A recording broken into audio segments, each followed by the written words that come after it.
Hi friends, welcome back to my channel. ನಾನು ಶೋಭಾ. ನಾನಿವತ್ತು ಸಂಜೆಯಿಂದ ವ್ಲಾಗ್ನ ಸ್ಟಾರ್ಟ್ ಮಾಡ್ತಾ ಇದ್ದೀನಿ. ಜಸ್ಟ್ ಇವಾಗ ಮನೆಗೆ ಬಂದು ಸೊ ಹಾಗೆ ಸ್ವಲ್ಪ ಡಿಮಾರ್ಟಲ್ಲಿ ಮೊನ್ನೆ ನಾನು ಒಂದು ಐಟಮ್ಸ್ನ ಅಲ್ಲೇ ಬಿಟ್ಟು ಬಂದಿದ್ದೆ. ಅಂದರೆ ಅವರು ಮಿಸ್ ಮಾಡಿಬಿಟ್ಟಿದ್ರು.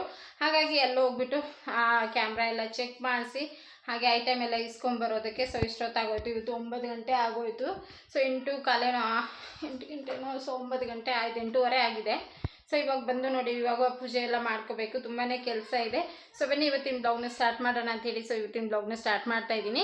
ಸೊ ಹಾಗೆ ಚೇತುದು ಕೂಡ ಅಡ್ಮಿಷನ್ ಮಾಡಿಸಿ ಬುಕ್ಸ್ ಎಲ್ಲ ಇಸ್ಕೊಬಂದು ಇವತ್ತೆಲ್ಲ ಫುಲ್ ಬ್ಯಾಂಡ್ ಹಾಕಿದ್ದು, ಅಂದರೆ ಮೇಲೆ ಕವರ್ ಎಲ್ಲ ಹಾಕಿದ್ದು. ಇನ್ನು ಅರ್ಧ ಬುಕ್ಸ್ ಇದೆ. ಸೊ ಅದನ್ನು ನಾನು ಇನ್ನು ಅರ್ಧ ಬುಕ್ಸ್ ಹಾಕಿದಾಗ ನೆಕ್ಸ್ಟ್ ತೋರಿಸ್ತೀನಿ ನಿಮಗೆ. ಎಷ್ಟು ಬುಕ್ಸು ಅಂದರೆ ಎಷ್ಟೊಂದು, ಅಂದರೆ ಇವಾಗ 10th ಅಲ್ವಾ, ಸೊ ಹಾಗಾಗಿ ಸುಮಾರು ಬುಕ್ಸ್ಗಳಿತ್ತು.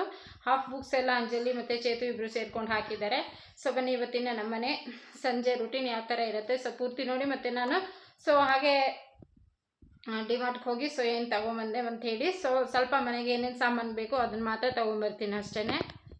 ಇದು ಬಟರ್ ಹಾಕೋದನ್ನು ಅವರೇ ಮಿಸ್ ಮಾಡಿದ್ರು. ನಾನು ಎಲ್ಲ ತೊಗೊಂಬಂದು ಬಿಲ್ ಹಾಕ್ಸೋದಕ್ಕೆಲ್ಲ ಇಟ್ಟಿದ್ದೆ. ಅವರು ಪೇಪರ್ ಕವರಲ್ಲಿ ಹಾಕ್ಕೊಡ್ತಾರಲ್ಲ, ಅಂಥ ಟೈಮಲ್ಲಿ ಅವರು ಹಾಕಿರಲಿಲ್ಲ, ಬಿಲ್ಲಲ್ಲೂ ಆ್ಯಡ್ ಮಾಡಿದ್ದಾರೆ. ಆಮೇಲೆ ನಾನು ಬರೋಕ್ಕಾಗಿರಲಿಲ್ಲ. 3 ಡೇಸ್ ಆದಮೇಲೆ ಬಿಲ್ಲನ್ನು ಹಾಗೆ ಎತ್ತಿಕೊಂಡಿದ್ದೆ. 3 ಡೇಸ್ ಆದಮೇಲೆ ಬಂದು ಮತ್ತೆ ನನಗೆ ಬೇಕಾಗಿರೋವಂಥ ಕೆಲವು ಸಾಮಾನುಗಳನ್ನ ತಗೊಂಡು ಬಿಲ್ಲು, ಅಂದರೆ ಅವರು ಎಲ್ಲ ಕ್ಯಾಮ್ರಾ ಹಾಗೆ ಕೊಡೋದಿಲ್ಲ, ಅವರು ಬಿಲ್ ಇದ್ರೂ ಕೊಡೋದಿಲ್ಲ. ಇವಾಗ ಕ್ಯಾಮ್ರಾ ಒಂದು ಅರ್ಧ ಮುಕ್ಕಾಲು ಗಂಟೆ ಕ್ಯಾಮ್ರಾ ಎಲ್ಲ ಚೆಕ್ ಮಾಡಿ ಅವರೇನೆ ನಮ್ಮದೇ ಮಿಸ್ಟೇಕ್ ಆಗಿದ್ದು ಅಂತ ಹೇಳ್ಬಿಟ್ಟು ಸಾರಿ ಹೇಳಿ ಮತ್ತೆ ನಾನು ತೊಗೊಂಡಿರೋಂಥ ಬಟರ್ನ ಮತ್ತೆ ರಿಟರ್ನ್ ಕೊಟ್ಟರು. ಸೊ ಈ ಥರ ಒಂದೊಂದು ಸರಿ ಆಗುತ್ತೆ. ಸೊ ಏನು ಮಾಡೋಕ್ಕಾಗೋದಿಲ್ಲ ಅಂತ ಹೇಳ್ಬಿಟ್ಟು ಸೊ ಮತ್ತೆ ನಾನು ಒಂದು ಐಸ್ ಕ್ರೀಮ್ ಮೋಲ್ಡ್ ಬೇಕಿತ್ತು. ಇವಾಗ ಸಮ್ಮರಲ್ಲಿ ನನಗೆ ವಿಡಿಯೋ ಮಾಡಬೇಕಲ್ಲ, ಹಾಗಾಗಿ ನಾನು ಕುಲ್ಫಿ ಐಸ್ ಕ್ರೀಮ್ ಮಾಡೋಣ ಅಂಥೇಳಿ ಮೋಲ್ಡ್ ನೋಡಿದೆ. ಸೊ ಇರಲಿಲ್ಲ, ಆನ್ಲೈನಲ್ಲಿ ತರಿಸ್ಕೊಂಡ್ರೆ ಆಯಿತು ಅಂತ ಹೇಳಿ ಸೊ ಮತ್ತೆ ನಾನು ಏನೇನು ತೊಗೊಂಬಂದೆ, ಏನೇನು ಮೇನ್ ಬೇಕಾಗಿರುತ್ತೋ ಮನೆಗೆ ಅಷ್ಟನ್ನು ಮಾತ್ರ ತೊಗೊಂಬಂದೆ. ಮನೆಗೆ ಹೋದ್ಮೇಲೆ ನಾನು ಏನು ತೊಗೊಂಡೋದೆ ಅಂತ ಹೇಳಿ ಮತ್ತೆ ತೋರಿಸ್ತೀನಿ. ಇಲ್ಲಿ ಪಾಪುನ ಕರ್ಕೊಂಬರೋದೇ ಒಂದು ತುಂಬಾ ತಲೆನೋವು. ಸೊ ಎಲ್ಲ ಬೇಕು ಅಂಥೇಳಿ ಹಠ ಮಾಡ್ತಾನೆ, ಹಾಗಾಗಿ ಎತ್ಕೊಂಡು ಮನೆಗೆ ಹೋಗ್ತಾ ಇದ್ದೀನಿ. ನೋಡಿ, ಏನು ಇಸ್ಕೊಳ್ತೀರಾ ನೋಡಿ, ಇಷ್ಟು ಮಾತ್ರ ತೊಗೊಂಬಂದಿದ್ದು. ಅಂದರೆ ಮೊನ್ನೆ ನನಗೆ ನೋಡಿ ಇದು ಬಟರ್ ಮಿಸ್ ಆಗಿತ್ತು. 60 ರುಪೀಸ್ ಇದು ಒಂದು ಬಟರು.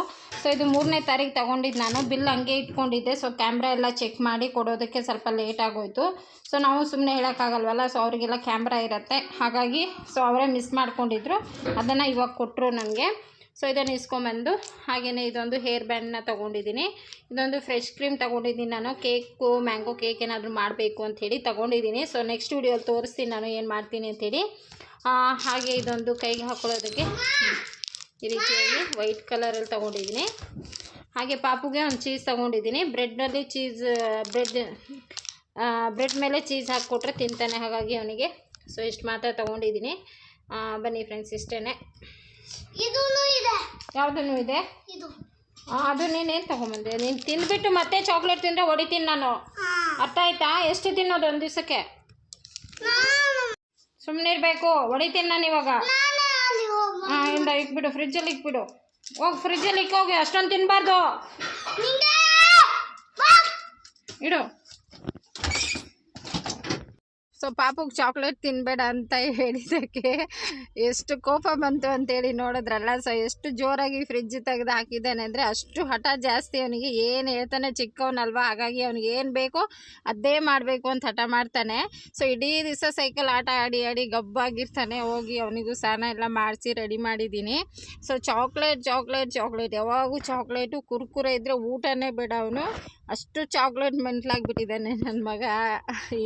ಯಾವ ಥರ ಗದರ್ತಾ ಇದ್ದಾನೆ ಅಂತ. ಪೂಜೆ ಎಲ್ಲ ಮುಗಿಸ್ಕೊಂಡೆ ಫ್ರೆಂಡ್ಸ್. ಇವತ್ತು ಲೇಟೇ ಆಗೋಯ್ತು ಸ್ವಲ್ಪ ಪೂಜೆ ಮಾಡೋ ಅಷ್ಟರಲ್ಲಿ. ಪೂಜೆ ಎಲ್ಲ ಮುಗಿಸ್ಬಿಟ್ಟು ಇವಾಗ ಅಡುಗೆ ಕೂಡ ಮಾಡ್ಕೋಬೇಕು. ತುಂಬ ಲೇಟ್ ಆಯಿತು. ಇನ್ನು ಮೇಲೆ ಹೋಗಿ ನಾವು ಒಣಗಿರೋಂಥ ಬಟ್ಟೆಗಳನ್ನ ಎತ್ಕೊಂಡ್ಬಂದು ಆಮೇಲೆ ಅಡುಗೆ ಮಾಡಿ ತಿನ್ನಬೇಕು. ಸೊ ಪೂಜೆ ಎಲ್ಲ ಮುಗಿಸ್ಕೊಂಡೆ. ಟೈಮ್ ನೋಡ್ಬೋದು 10 ಗಂಟೆ ಆಯಿತು. ಸೊ ಇವಾಗ ಅಡುಗೆ ಮಾಡಬೇಕು.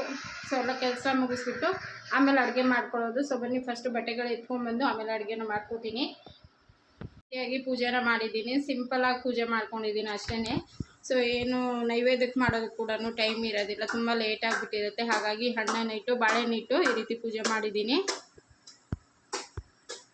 ಪಾಪುಗೂ ಕೂಡ ಸ್ನಾನ ಮಾಡಿಸಿದ್ದೀನಿ. ಸೊ ಸೈಕಲ್ ಆಟ ಆಡಿ ಫುಲ್ಲು ಗಬ್ಬೆದ್ದಿರ್ತಾನೆ.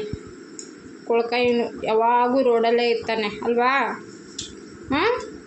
ನೋಡಿ ಇವಾಗ ಎಷ್ಟು ನೀಟಾಗಿದ್ದಾನೆ. ನಾ ಮಾಡು, ಎಲ್ಲಿ ತೋರಿಸೋ, ಅಲ್ಲೂ ಉಜ್ಜುತ್ತೆ ತಾನೆ. ಈ ಮಾಡು, ಐ ಐ ಐ ಐ ಗುಂಡ ನೋಡಿ, ಸ್ನಾನ ಮಾಡಿಸಿದ್ರೆ ಈ ಥರ ಇರ್ತಾನೆ. ಇಡೀ ದಿವಸ ಸೈಕಲಲ್ಲಿ ಆಟ ಆಡ್ತಾ ಇರ್ತಾನೆ. ಇನ್ನೊಂದು ಸ್ವಲ್ಪ ದಿವಸ ಅವ್ನಿಗೆ ಸ್ಕೂಲ್ ಕೂಡ ಸ್ಟಾರ್ಟ್ ಆಗುತ್ತೆ. ಅವನಿಗಿನ್ನೂ ಅಡ್ಮಿಷನ್ ಮಾಡಿಸಿಲ್ಲ, ಅಡ್ಮಿಷನ್ ಮಾಡಬೇಕು. ಇವಾಗ ಒಂದು ಸ್ವಲ್ಪ ಟೆರೆಸ್ ಮೇಲೆ ಹೋಗಿ ಬಟ್ಟೆಗಳೆಲ್ಲ ಎತ್ಕೊಂಬರೋಣ ಅಂಥೇಳಿ, ಹಾಗೆ ಅಡುಗೆಗೆ ಅಂಥೇಳಿ ಪುದೀನ ಬಿಡಿಸಿದ್ದೆ. ಇದನ್ನೆಲ್ಲ ನಾನು ಇವಾಗ ಮೇಲೆ ಪಾಟಲ್ಲಿ ಹೋಗಿ ಹಾಕ್ಬರೋಣ ಅಂಥೇಳಿ ಸ್ವಲ್ಪ ನೀರಲ್ಲಿ ಹಾಕಿಟ್ಟಿದ್ದೀನಿ. ಸೊ ಬನ್ನಿ ಇದನ್ನು, ಯಾಕಂದರೆ ಒಂದು ಸ್ವಲ್ಪ ಬೆಳೆಸ್ಕೊಂಡ್ಬಿಟ್ರೆ ಸುಮಾರು ನಾವು ಆಚೆ ಕಡೆಯಿಂದ ತರೋವಂಥ ಅವಶ್ಯಕತೆ ಇರೋಲ್ಲ. ಇದೇ ಚಿಗರಿ ಒಂದು ಸ್ವಲ್ಪ ಬಂದಿದೆ, ಬಟ್ ಇನ್ನೂ ಸ್ವಲ್ಪ ಜಾಸ್ತಿ ಆದರೆ ಪುದೀನ ಒಳ್ಳೇದಲ್ವ. ಸೊ ಹಾಗಾಗಿ ಈ ಕಡ್ಡಿಗಳನ್ನ ಹಾಕಿ ನಮ್ಮ ಮನೆಯಲ್ಲಿ ಬೆಳೆಸ್ಕೊಳ್ಳೋಣ. ಸೊ ಬನ್ನಿ ಫ್ರೆಂಡ್ಸ್, ಇದನ್ನು ಹೋಗಿ ಟೆರೆಸ್ಗೆ ಹಾಕ್ಬಿಟ್ಟು ಬಂದುಬಿಡೋಣ. ಬಟ್ಟೆಗಳೆಲ್ಲ ಎತ್ಕೊಂಡು ಆಚೆ ಹೋಗಿ ಪುದೀನ ಪಾಟಲ್ಲಿ ಹಾಕ್ಬಿಡ್ಬೇಡ. ಯಾರೋ ಗುಂಡ, ಬೇಗ ನಿನ್ನ ಮನೇಲಿ ಇರೋದು ಬಿಟ್ಟು ಬಂದಿದ್ದೀಯಾ ನೋಡು. ಬಾ ಬೇಗ ಬೇಗ ತರಲೆ ನೀನು, ತರಲೆ ತೀಟೆ. ಓ ನಿಧಾನ, ಬಿದ್ದೋಗ್ತೀಯ ಚಿನಿ. ಇದು ಬಟ್ಟೆಗಳು ಇಷ್ಟೊಂದಿದೆ, ಇದೆಲ್ಲ ಎತ್ಕೊಂಡು ಹೋಗ್ಬೇಕು. ಫಸ್ಟು ಗಿಡಕ್ಕೆ ನೀರು ಹಾಕ್ಬಿಟ್ಟು ಪುದೀನ ಕಡ್ಡಿ ಹಾಕ್ಬಿಡ್ತೀನಿ. ಎಲ್ಲ ಬೆಳಿಗ್ಗೆ ನೀರು ಹಾಕ್ಬಿಟ್ಟು ಹೋಗಿದ್ದೆ. ಇಷ್ಟು ಬಂದಿದೆ ನೋಡಿ, ಇಲ್ಲಿ ಫಸ್ಟ್ ಅದು ಹಾಕಿರೋಂಥ ಪುದೀನ ಇದು. ಮತ್ತು ಇಲ್ಲಿ ಬಂದಿದೆ ನೋಡಿ, ಇಲ್ಲಿ ಕೂಡ ಬಂದಿದೆ ಪುದೀನ ಎಲ್ಲ. ಕಾಣಿಸ್ತಾ ಇಲ್ಲ, ಓಕೆ ಇವಾಗ ಕಾಣಿಸ್ತಾ ಇದೆ ನೋಡಿ. ಇಲ್ಲಿ ಇನ್ನು ಇದನ್ನು ಹಾಕ್ತೀನಿ. ಫಸ್ಟು ನೀರು ಹಾಕ್ಬಿಡೋಣ.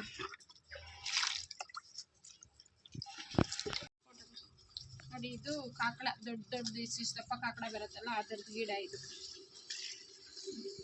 ಇದು ತುಳಸಿ ನೋಡಿ, ರೋಸ್ ಗಿಡನೂ ಫುಲ್ ಒಣಗೇ ಹೋಗಿದೆ.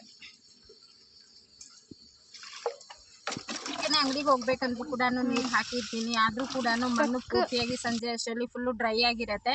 ಅಷ್ಟೊಂದು ಬಿಸಿಲಿದೆ ಇವಾಗ. ಹಾಗಾಗಿ ನಾನು ಮತ್ತೆ ಸಂಜೆ ಒಂದು ಟೈಮ್ ಬಂದು ಹಾಗೂ ಪುದೀನ ಕಡ್ಡಿ, ಅಂದರೆ ಪುದೀನ ತಂದಿದೆ, ಮನೆಗೆಲ್ಲ ಬಿಡಿಸಿ ಫ್ರಿಜ್ಜಲ್ಲಿ ಎತ್ತಿಕೊಂಡು, ಇನ್ನು ಕಡ್ಡಿಗಳನ್ನ ನಾನು ಬಿಸಾಕ್ತಾ ಇಲ್ಲ, ಎಲ್ಲ ತಂದು ಪಾಟ್ಗೆ ಹಾಕೋತಾ ಇದ್ದೀನಿ. ಸೊ ಯಾಕಂದರೆ ನೆಕ್ಸ್ಟು ನಾವು ಆಚೆಯಿಂದ ತರೋಷ್ಟು ಅವಶ್ಯಕತೆ ಇಲ್ಲ, ಮನೆಯಲ್ಲೇ ಬೆಳ್ಕೊಬೋದು. ಮಟನ್ ಸಾರು ಹಂಗೆ ಇತ್ತು, ಸೊ ಇದನ್ನೇ ಬಿಸಿ ಮಾಡ್ಕೊಂಡ್ಬಿಡೋಣ ಅಂಥೇಳಿ ಬಿಸಿ ಮಾಡ್ತಾ ಇದ್ದೀನಿ. ನೋಡಿ ಎಷ್ಟೊಂದು ಮಿಕ್ಕಿತ್ತು ಮೊನ್ನೆ. ಹಾಗಾಗಿ ಇದೇ ಮಟನ್ ಸಾರನ್ನ ಒಂದು ಸ್ವಲ್ಪ ಚೆನ್ನಾಗಿ ಕುದಿಸ್ಕೊಂಡು ಅನ್ನ, ಮಟನ್ ಸಾರು ಹಾಗೆ ಕಬಾಬ್ ಕೂಡ ಮಾಡ್ಕೋತಾ ಇದ್ದೆ. ಸೊ ಇದರ ರೆಸಿಪಿನ ನಾನು ಅಪ್ಲೋಡ್ ಮಾಡಿರ್ತೀನಿ ನೋಡಿ. ಓಕೆನಾ, ಇದೊಂದು ಸ್ವಲ್ಪ ಬಿಸಿ ಮಾಡ್ಕೊಳ್ಳೋಣ ಅಂತೀನಿ. ವ್ಲಾಗ್ಸ್ನ ಕಂಟಿನ್ಯೂ ಮಾಡಿರಲಿಲ್ಲ, ಮತ್ತು ಇವತ್ತು ಸಂಜೆ ವ್ಲಾಗ್ಸ್ನ ಕಂಟಿನ್ಯೂ ಮಾಡ್ತಾ ಇದ್ದೀನಿ. ಸೊ ಇವಾಗ ಅಡುಗೆ ಮಾಡ್ಕೋತಾ ಇದ್ದೀನಿ. ಇವತ್ತು ರೈಸ್ ಇಟ್ಟಿದ್ದೀನಿ, ಹಾಗೆ ಒಂದು ಸ್ವಲ್ಪ ಬದನೆಕಾಯಿ ಗೊಜ್ಜು ಮತ್ತು ಮೊಸರು ಸಾರು ಮಾಡ್ತಾ ಇದ್ದೀನಿ. ಸೊ ಯಾವತ್ತೂ ತೋರಿಸಿಲ್ಲ ನಾನು ವಿಡಿಯೋಲಿ ಮೊಸರು ಸಾರು ಮಾಡೋದನ್ನು. ಸೊ ಹಾಗಾಗಿ ಇವತ್ತು ಎಲ್ಲರಿಗೂ ಗೊತ್ತಿರೋದೆ. ಸೊ ನಾನು ಇವತ್ತು ಯಾವ ರೀತಿ ನಾನು ಮೊಸರು ಸಾಂಬಾರು ಮಾಡ್ಕೊತೀನಿ ಅಂಥೇಳಿ ಸೊ ತೋರಿಸ್ತೀನಿ. ಸೊ ಹಾಗೆ ಕೊನೆವರೆಗೂ ವಿಡಿಯೋನ ನೋಡ್ತಾ ಇದ್ದೀನಿ, ಓಕೆನಾ. ಸೊ ನಿನ್ನೆ ಟೈಮ್ ಆಗೋಯ್ತು, ಟೆರೆಸ್ಗೆ ಹೋಗ್ಬಿಟ್ಟು ಬಂದು ಮತ್ತು ಬ್ಲಾಗ್ಸ್ನ ಕಂಟಿನ್ಯೂ ಮಾಡಲಿಲ್ಲ ನಾನು. ಹಾಗಾಗಿ ಮತ್ತೆ ಇವತ್ತು ಕಂಟಿನ್ಯೂ ಮಾಡಿ ಮೊಸರು ಸಾರು ಮಾಡೋಣ ಅಂಥೇಳಿ ಮೊಸರು ಸಾರು ಮಾಡ್ತಾಯಿದ್ದೀನಿ. ಮತ್ತು ಅನ್ನಕ್ಕೆ ಇಟ್ಟಿದ್ದೀನಿ ನೋಡ್ಬೋದು. ಪಾತ್ರೆಗಳೆಲ್ಲ ಜೋಡಿಸ್ಬೇಕು ಇವಾಗ, ಕಸ ಎಲ್ಲ ಗುಡಿಸಿ ಎಲ್ಲ. ಇವತ್ತು ಲೇಟಾಗಿ ಬಂದಿದ್ದೆ ಅಂಗಡಿಯಿಂದ, ಎಲ್ಲ ಕೆಲಸ ಬೇಗನೆ ಮಾಡ್ಕೊಬೇಕು. ಸೊ ಬನ್ನಿ ಫಸ್ಟು ಎಲ್ಲ ರೆಡಿ ಮಾಡಿಕೊಂಡು ಮತ್ತೆ ವ್ಲಾಗ್ಸ್ನ ಕಂಟಿನ್ಯೂ ಮಾಡ್ತೀನಿ. ಮೊಸರು ಸಾರು ಮಾಡೋದಕ್ಕೆ ಒಂದು ಎಣ್ಣೆ ಕೂಡ ತುಂಬಾ ಕಡಿಮೆ ಬೇಕಾಗುತ್ತೆ. ಜಸ್ಟ್ 2 ಟೇಬಲ್ ಸ್ಪೂನ್ ಆಗೋಷ್ಟು ಎಣ್ಣೆ ಹಾಕಿದ್ದೀನಿ. ಮತ್ತು ಇಲ್ಲಿ ಎಣ್ಣೆ ಬಿಸಿ ಆದ ಕೂಡಲೇ ಹಸಿಮೆಣ್ಸಿನ್ಕಾಯಿ ಒಂದು 7-8 ಈ ರೀತಿ ಉದ್ದುದ್ದ ಸಿಡ್ಡಿ ಹಾಕಿದ್ದೀನಿ. ನೀವು ಬೇಕಾದರೆ ಒಣಗಿದ ಮೆಣಸಿನ್ಕಾಯಿ ಕೂಡ ಹಾಕ್ಕೋಬೋದು. ಬಿಸಿ ಆದ ಕೂಡಲೇ ಮೆಣಸಿನ್ಕಾಯಿ ಹಾಕ್ಕೊಳ್ಳೋಣ. ಸ್ವಲ್ಪ ಸಾಸಿವೆ, 1 ಟೇಬಲ್ ಸ್ಪೂನ್ ಆಗೋಷ್ಟು ಜೀರಿಗೆ, ಒಂದು 4 ಹೆಸರು ಬೆಳ್ಳುಳ್ಳಿ, ಸಣ್ಣಗೆ ಹೆಚ್ಚಿರೋಂಥ ಒಂದು ದಪ್ಪ ಈರುಳ್ಳಿ, ಕರಿಬೇವು, ಕೊತ್ತಂಬರಿ ಇಷ್ಟಿದ್ರೆ ಸಾಕು. ನಾವು ಒಳ್ಳೆ ಮೊಸರು ಸಾರು ಮಾಡ್ಕೋಬೋದು. ಮೆಣಸಿನ್ಕಾಯಿ ಎಲ್ಲ ಚೆನ್ನಾಗಿ ಎಣ್ಣೆಲಿ ಫ್ರೈ ಆದ ಕೂಡಲೇ ನಾವು ಈರುಳ್ಳಿ ಸೇರಿಸ್ಕೊತಾ ಇದ್ದೀನಿ. ಇಷ್ಟೆಲ್ಲ ಸ್ವಲ್ಪ ಈರುಳ್ಳಿ ಹಾಕಿ ಇವಾಗ ಚೆನ್ನಾಗಿ ಸಾಫ್ಟ್ ಆಗೋವರೆಗೂ ಈರುಳ್ಳಿ ಫ್ರೈ ಮಾಡಿಕೊಂಡ್ರೆ ಆಯಿತು. ಬೆಳ್ಳುಳ್ಳಿ, ಇಷ್ಟು ಕೊತ್ತಂಬರಿ, ಇದೆಲ್ಲ ಚೆನ್ನಾಗಿ ಎಣ್ಣೆಯಲ್ಲಿ ನೀಟಾಗಿ ಫ್ರೈ ಆಗಲಿ. ಆಮೇಲೆ ನಾನು ಅರಶಿನ, ಉಪ್ಪು ಹಾಕಿ ಮೊಸರು ಹಾಕಿದ್ರೆ ಆಯಿತು. ತುಂಬಾ ಸಿಂಪಲ್, 5 ನಿಮಿಷಕ್ಕೆಲ್ಲ ರೆಡಿ ಆಗಿಬಿಡುತ್ತೆ ಇದು. ಎಲ್ಲ ಎಣ್ಣೆಯಲ್ಲಿ ಫ್ರೈ ಆಗಿದೆ ಈರುಳ್ಳಿ ಎಲ್ಲನೂ. ಇವಾಗ ಒಂದು ಅರ್ಧ ಟೇಬಲ್ ಸ್ಪೂನ್ ಆಗುವಷ್ಟು ಅರಶಿನ ಪುಡಿ ಹಾಕ್ಕೊಳ್ಳೋಣ. ನಾನು ಅರ್ಧ ಲೀಟ್ರ್ ಮೊಸರು ಮಾಡ್ಕೊತಾ ಇದ್ದೀನಿ. ಸೊ ಇದಕ್ಕೆ ಅರ್ಧ ಲೀಟ್ರ್ ಮೊಸರಿಗೆ ಒಂದು 1/4 ಲೀಟ್ರ್ ನೀರು ಹಾಕಿ ಮಾಡ್ಕೊಳ್ಳೋವಂಥದ್ದೇ ಮೊಸರು ಸಾರು. ಇಷ್ಟೇ ಸಿಂಪಲ್ ಆಗಿರುತ್ತೆ, ತುಂಬಾ ಚೆನ್ನಾಗಿರುತ್ತೆ. ಸೊ ಇದೆಲ್ಲ ಫ್ರೈ ಆಯಿತು ಆಗಿದೆ. ಇಷ್ಟ ಆದಾಗ ನಾವು ಗ್ಯಾಸ್ ಆಫ್ ಮಾಡಿ ಒಂದು 5 ನಿಮಿಷ ಆದಮೇಲೆ ಮೊಸರನ್ನ ಹಾಕ್ಕೊಳ್ಳೋಣ. ಉಪ್ಪು ಅಷ್ಟೇ, ಮೊಸರು ಹಾಕಿ ನೀರು ಹಾಕ್ಕೊಳ್ತೀವಲ್ಲ ಆವಾಗ ಉಪ್ಪು ಹಾಕ್ಕೊಳ್ಳೋಣ. ಇಷ್ಟೇ ಆಫ್ ಮಾಡ್ಕೊತಾ ಇದ್ದೀನಿ. ಇವಾಗ ಗ್ಯಾಸ್ ಮೇಲೆ ಇಲ್ಲ ನಾನು ಉಳಿಸ್ಕೊಂಡಾಗಿದೆ. ಇವಾಗ ಒಂದು ಸ್ವಲ್ಪ ಆರಿದ ಕೂಡಲೇ ನಾವು ಆ ಮೊಸರನ್ನ ಸೇರಿಸ್ಕೊಳ್ಳೋಣ. ಇವಾಗ ಆರಿದೆ, ಒಂದು ಸ್ವಲ್ಪ ಒಂದು 5 ನಿಮಿಷ ಆಗಿದೆ. ಇವಾಗ ಮೊಸರು ಹಾಕ್ಕೊಳ್ತೀನಿ. 1 ಲೀಟ್ರ್ ಆಗುವಷ್ಟು ಮೊಸರನ್ನ ಸೇರಿಸ್ತಾ ಇದ್ದೀನಿ. ಆಮೇಲೆ ನೀರು ಹಾಕ್ಕೊಳ್ಳೋಣ. ಒಂದು 1/4 ಲೀಟ್ರ್ ಆಗುವಷ್ಟು ನೀರು ಹಾಕ್ಕೊತೀನಿ. ಒಂದು ಸ್ವಲ್ಪ ಗಟ್ಟಿಗಿದ್ರೆ ತುಂಬಾ ಚೆನ್ನಾಗಿರುತ್ತೆ ಇದು ಮೊಸರು ಸಾರು. ಇನ್ನೇನು ಕುದಿಸೋ ಅವಶ್ಯಕತೆಯೇ ಇಲ್ಲ. ಇದು ಮಜ್ಜಿಗೆ ಸಾರು, ಮೊಸರು ಸಾರು ಏನು ಬೇಕಾದರೂ ಹೇಳ್ಬೋದು. ಮೊಸರು ಸಾರು ರೆಡಿ ಆಯಿತು. ಇವಾಗ ರುಚಿಗೆ ತಕ್ಕಷ್ಟು ಉಪ್ಪನ್ನ ಹಾಕಿ ಚೆನ್ನಾಗಿ ತಿರುಗಿಸ್ಬಿಟ್ಟು, ಸೊ ರೈಸ್ ಜೊತೆಗೆ ತುಂಬಾ ಟೇಸ್ಟಿ ಇರುತ್ತೆ. ಇದು ತುಂಬಾ ರುಚಿಯಾಗಿರುತ್ತೆ. ಇವಾಗ ಬಿಸಿಲು ಸ್ಪೆಷಲ್ ಇದು ಮೊಸರು ಸಾರು. ಎಲ್ಲರ ಮನೆಯಲ್ಲೂ ಮಾಡ್ತಾರೆ. ಸೊ ನಾನು ತುಂಬಾ ದಿವಸ ಆಯಿತು, ನಾವು ಯಾವಾಗ ಬೆಳಿಗ್ಗೆ ಟೈಮ್ ಮಾಡ್ಕೊತಾ ಇದ್ವಿ. ಇವತ್ತು ನೈಟ್ ಊಟಕ್ಕೆ ಅಂತ ಹೇಳಿ ಮೊಸರು ಸಾರನ್ನ ಮಾಡಿದ್ದೀನಿ. ಸೊ ಇವತ್ತಿನ ಇಷ್ಟ ಆಯಿತು ಅನ್ಕೋತೀನಿ ಮೊಸರು ಸಾರು ರೆಸಿಪಿ. ನಿಮಗೆ ತುಂಬಾ ಟೇಸ್ಟಿಯಾಗಿ ಬರುತ್ತೆ. ಸ್ವಲ್ಪ ಕೊತ್ತಂಬರಿನ ಉದುರಿಸ್ಕೊತಾ ಇದ್ದೀನಿ ಅಷ್ಟೇ ಫ್ರೆಂಡ್ಸ್. ಅಷ್ಟೇ, ನಿಮಗೆಲ್ಲ ಇಷ್ಟ ಆಯಿತು ಅನ್ಕೋತೀನಿ. ಇವತ್ತಿನ ಮೊಸರು ಸಾರು ತುಂಬಾ ರುಚಿಯಾಗಿರುತ್ತೆ ಫ್ರೆಂಡ್ಸ್. ಇವತ್ತಿನ ಬ್ಲಾಗ್ಸ್ ನಿಮಗೆಲ್ಲ ಇಷ್ಟ ಆಯಿತು ಅಂತ ಭಾವಿಸ್ತಾ ಇವತ್ತಿನ ಬ್ಲಾಗ್ನ ಇಲ್ಲಿಗೆ ಏನು ಮಾಡಿ, ನಾಳೆ ಇನ್ನೊಂದು ಹೊಸ ಬ್ಲಾಗ್ ಜೊತೆ ಮತ್ತೆ ಸಿಗ್ತೀನಿ. ಈ ಬ್ಲಾಗ್ಸ್ ಹೇಗೆ ಅನಿಸ್ತು ಅಂತೇಳಿ ಎಲ್ಲರೂ ತಪ್ಪದಿರ ಕಮೆಂಟ್ ಮಾಡಿ. ಮತ್ತೆ ನಾಳೆ ಇನ್ನೊಂದು ಹೊಸ ರೂಟಿನ್ ಜೊತೆ ಹೊಸ ರೆಸಿಪಿಯೊಂದಿಗೆ ಮತ್ತೆ ಸಿಗೋಣ. ಸೊ ಯಾರು ಸಬ್ಸ್ಕ್ರೈಬ್ ಆಗಿಲ್ಲ ಅಂದರೆ ಪ್ಲೀಸ್ ಎಲ್ಲರೂ ಸಬ್ಸ್ಕ್ರೈಬ್ ಮಾಡಿಕೊಂಡು ಹಾಗೆ ಸಪೋರ್ಟ್ ಮಾಡ್ತಾಯಿರಿ ಅಂತ ಹೇಳ್ತಾ ಇವತ್ತಿನ ಬ್ಲಾಗ್ಸ್ನ ಇಲ್ಲಿಗೆ ಮುಗಿಸಿ ನಾಳೆ ಸಿಗ್ತೀನಿ. ಬಾಯ್.